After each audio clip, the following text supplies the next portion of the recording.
Dırnağın üzərində la qaynaq olarsa, quslun hökmü nədir? Qusul batildir. Qadınla kişinin quslu arasında fərq varmı?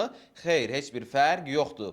Əgər boynuma cənabət quslu gəlməyibsə, cənabət quslu ala bilərəm? Xeyr, ala bilməzsiniz. Hansı qusulla namaz qılmaq olar? Cənabət quslu ilə namaz qıla bilərsiniz. Əgər əlimi, bədənimi donuza, itə, şəraba, içkiyə vursam, boynuma qusul gəlirmi? Xeyr, heç bir qusul gəlmir. Sadəcə əliniz nəcasətə dəyibsə, həmin nəcasəti aradan qaldırırsınız. Qusl alanda üzü qibləyə dayanmaq vacibdir? Xeyr, vacib deyil. Şərab içən şəxs hansı quslu verməlidir? Şərab içdiyinə görə tövbə eləyir, tövbə namazı qılır, Allahdan bağışlama dilir və tövbə quslu da var. Tövbə quslu alıram qurbətən iləllah.